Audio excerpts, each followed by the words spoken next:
Now that you're logged in, we're going to go through some of the settings within the account that you can customize.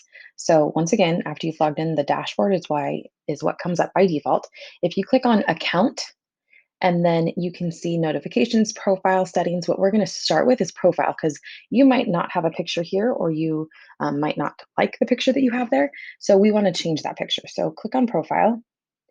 You then have the opportunity to, with the little pencil here, upload a new picture. You can also take a picture from your webcam, or you can from Gavatar. There, I don't really even know what this is, but you can choose that.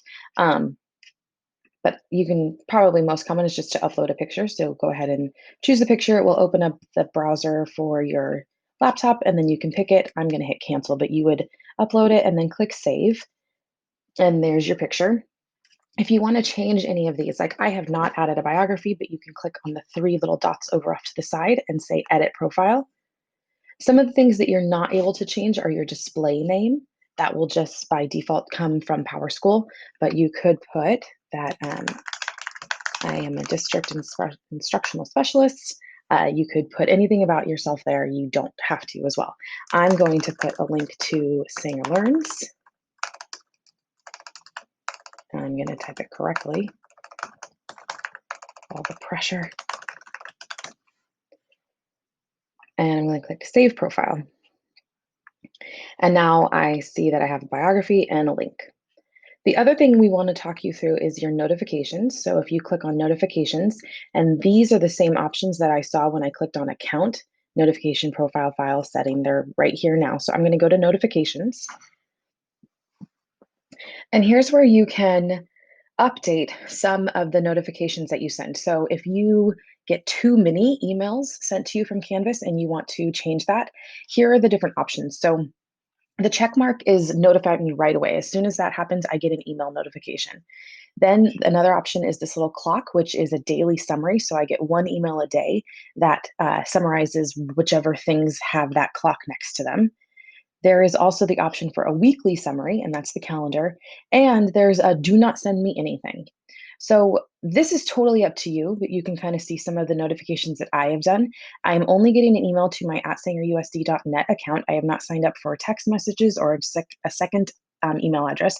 That is totally up to you, but I don't want my phone dinging every time something happens on Canvas. An email is just fine. I already get a notification for the email, so that's fine with me. You can see I hardly have anything that's notifying me right away, except if it's a conversation, which is on our inbox, which I'll show you later. That and if in the conferences, and actually this is a new one, so I might change it right now to actually I just want a daily or a weekly summary. There are some things that I have turned off completely because they're not things that I have used yet. For discussion posts, I just want a daily summary. There are some things like, for example, an announcement created by me. I don't need a notification for that. I created it. So it's totally up to you what you set those for, but you can always change them. There are also course level notifications.